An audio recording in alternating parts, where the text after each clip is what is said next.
few months ago I reviewed the GameSir G4s, a controller that supports multiple platforms including Android and iOS, and I must have done a good job because the same company asked me to review their latest gamepad, the GameSir G4s. Immediately you will notice that the packaging has gotten a massive upgrade.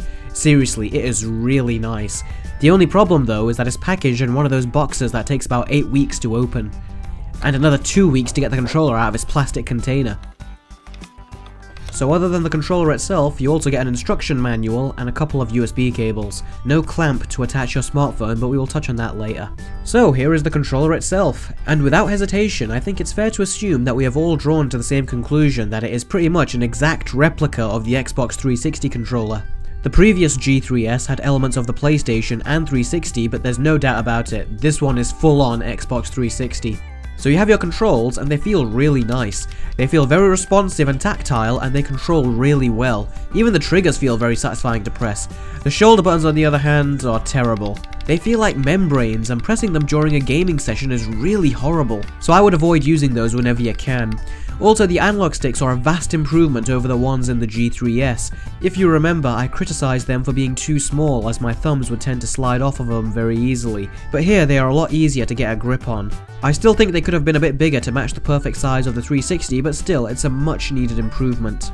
One plus this has over the 360 controller though is the D-pad. The 360 had one of the most indecisive D-pads I've ever seen in my life, but this one is miles better. Alright, now do you remember the clamp that you had to manually attach onto the previous controller?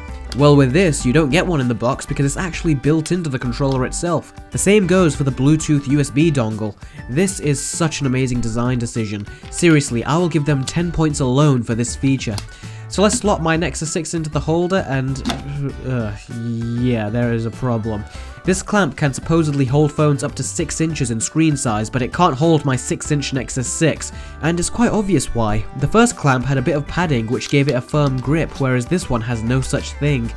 So yeah, I need to put this on a stand to play the games on my phone, unfortunately. So when playing a game, without a doubt, I can tell you that there is a lot of definite action when pressing the buttons. There is no delayed feedback when it's paired via Bluetooth to your device, and I can see people as well as myself having a ton of fun using this to play games. Now to play games on your phone like I'm playing here, you will need to download an app called Happy Chick, and all the games on it support the G4s controller, so it has plenty of support. So what are my final thoughts on this controller? Well, from a design standpoint, I love it. The inspirations for the design are great, even though it's definitely not entirely subtle. The buttons are all great with the exception of the crappy shoulder buttons. The analog sticks are a vast improvement over the previous iteration, and the fact that it neatly conceals everything you need within the controller itself is incredibly smart. Another nice touch it has is a battery indicator, which is immensely useful. Speaking of battery life, it is awesome. I have been getting around about 7 hours of use on a full charge. This is especially impressive when you take into account that much larger corporations such as Nintendo, Sony and Microsoft require you to charge their wireless controllers after about 3 to 4 hours. So yes, this is a great controller. I have two major problems though. First off, GameSir should not market this as a device that can fit a 6-inch phone. My Nexus 6 is ever so slightly less than 6 inches and it doesn't fit, so the average consumer will think that their phone will fall within the threshold when in actuality, it does not. Another problem is something that I criticized the previous controller for, and that is no current gen console support. This controller works with the previous generations of consoles, but most people nowadays are using the current generation, such as the PS4 or Xbox One, and this controller does not support them. That is a big problem to me, as for a similar price you can actually get a PS4 controller, and with a little bit of routing knowledge you can pair it and use it with your Android device as well as your PS4. This is such a big problem that I actually have a message to GameSir.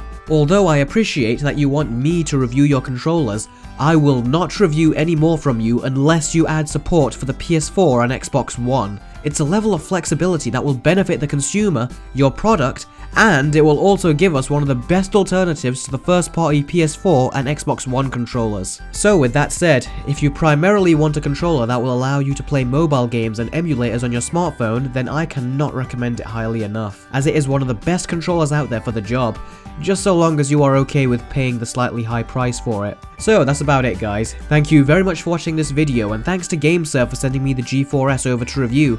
Also, if you haven't seen my review of their previous model, the G4s, then click the video on the right and it will take you to my review and demonstration. The controller should be cheaper now, so it's well worth considering if you think the price of the G4s is too high. Thanks again for watching guys, I'll catch all of you next time.